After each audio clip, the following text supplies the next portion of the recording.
दिल्ली का भोली भटियारी महल। भारत की राजधानी दिल्ली में एक ऐसा महल है जिसे लोग भूतिया मानते हैं। भोली भटियारी का महल, जो कि दिल्ली के सेंट्रल रिज फॉरेस्ट एरिया में मौजूद है। कई लोगों ने वहां अजीबोगरीब चीजें एक्सपीरियंस की हैं।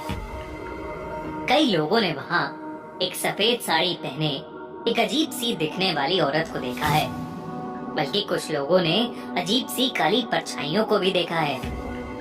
कभी किसी के चीखने की आवाजें, तो कभी हवा का एकदम से रुक जाना, जिससे कई लोगों को वहां सांस लेने में तकलीफ भी हुई है। कई लोग मानते हैं कि यहाँ एक रानी की आत्मा भटकती है। भोली भटियारी के महल के सिक्योरिटी के लिए भी वहां आज तक कभी कोई भी गार्ड रात में टिक नहीं पाया है। रोज शाम होते ही वहां पुलिस बैरिकेडिंग करना शुरू कर देती है। किसी का भी वहां अंधेरा होने के बाद जाना मना है। लेकिन अर्पित और उसके दोस्त कार्तिक और शिखर उस महल के बारे में कुछ नहीं जानते थे। वो तीनों हर संडे अपनी साइकिल्स लेकर शाम को साइकिलिंग राइड्स पर जाया करते थे। उन्होंने अपनी साइकिल्स पर लगभग पूरी दिल्ली घूम ली थी। पर एक संडे शाम वो दिल्ली के सेंट्रल रिज वाली रोड पर साइकिल चलाते चलाते एक अजीब सी सुनसान सी जगह पर पहुंच गए थे। अर्पित को वहां एक पुराना महल दिखा, तो वो वहीं रुक गया और उस महल को बड़े ध्यान से देखने लगा। अर्पित को देखकर कार्तिक और शिखर भी वहां रुक गए। उस महल के पास ठंडी हवा चल रही थी। पसीनों में तर तीनों दोस्त वहीं रुक गए और वहीं आराम करने लगे। अर्पित को वो पुराना महल बड़ा अच्छा लग रहा था, तो वो उसके अंदर चला गया। कार्तिक और शिखर वहीं बाहर खड़े महल के साथ अपनी फोटोज खींचने लगे। कार्तिक ने जैसे ही शिखर की फोटो खींची, शिखर को बुरी तरह खांसी शुरू हो गई। कार्तिक ने शिखर को पानी दिया और अपने फोन को देखने लगा। उसे फोन के कैमरा में खींची गई फोटो में देखा कि कोई काली सी परछाई शिखर के गले को दबा रही थी। ये देखकर कार्तिक घबरा उठा। उसने जैसे ही ये बात शिखर को बताने के लिए अपना सर उठाया, उसने देखा कि शिखर वहां कहीं नहीं था। तभी कार्तिक को महल के अंदर से अर्पित के चीखने की आवाज आई। कार्तिक भागा भागा महल के अंदर चला गया। शाम ढल रही थी और अंधेरा होने आया था।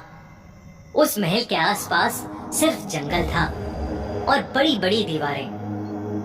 गिद्ध भी चारों तरफ मंडरा रहे थे। ऐसे में अर्पित और शिखर दोनों का ही अचानक गायब हो जाना कार्तिक को डरा रहा था। पर कार्तिक को अभी भी नहीं पता था कि वो दिल्ली के भोली भटियारी महल में था, जिसे लोग भूत महल भी कहते थे। कार्तिक सहमा हुआ उस महल के अंदर अर्पित और शिखर को ढूंढ रहा था।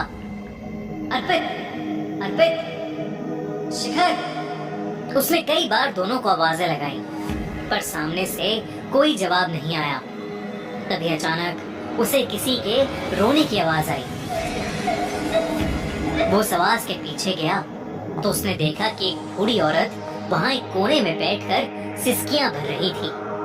उसका चेहरा उसकी शॉल से ढका हुआ था। उस बूढ़ी औरत का हुलिया देखकर कार्तिक की जान निकले जा रही थी। फिर भी हिम्मत करके जब उसने उस बूढ़ी औरत से पूछा कि क्या उसने उसके दोस्तों को वहां से गुजरते हुए देखा है, तो उस बूढ़ी औरत ने हाथ के इशारे से उसे महल के और अंदर भेज दिया। कार्तिक जब अंदर गया तो उसने देखा कि अर्पित वहीं खड़ा है। अर्पित एक नजर टिकाए सामने देख रहा था। ऐसा लग रहा था कि जैसे अर्पित किसी के वश में हो। कार्तिक ने उसे जोरों से हिलाया, लेकिन तब भी अर्पित सामने ही देखे जा रहा था। कार्तिक ने जब ध्यान से सामने देखा तो उसे सामने एक छत सी दिखी और उस छत पर एक औरत। वो औरत किसी रानी से कम नहीं लग रही थी और वो इधर से उधर भटक रही थी। लेकिन तभी वो औरत चलते चलते रुकी और अपनी गर्दन घुमाकर कार्तिक की तरफ देखने लगी। कार्तिक भी अर्पित की तरह ही सुन्न पड़ गया और वो औरत हवा में उड़ती हुई उन दोनों की तरफ आने लगी। अचानक से शिखर वहां आ गया और उसने देखा कि कार्तिक और अर्पित दोनों को ही फिट्स यानी दौरे पड़ रहे हैं। शिखर को वो औरत नहीं दिख रही थी। उसने तुरंत ही अर्पित और कार्तिक पर पानी डाला और उन्हें जोरों से हिलाया। तब जाकर कार्तिक और अर्पित को होश आया। दोनों इतना डरे हुए थे कि उनके मुंह से एक आवाज भी नहीं निकल रही थी। शिखर ने बताया कि उसे पास में एक बहुत खूबसूरत मोर दिखा था, तो वो उसे देखने चला गया और जब वो वापस आया तो उसे कार्तिक और अर्पित की चीखें सुनाई दी। अब तीनों बस उस महल के अंदर से निकलना चाहते थे।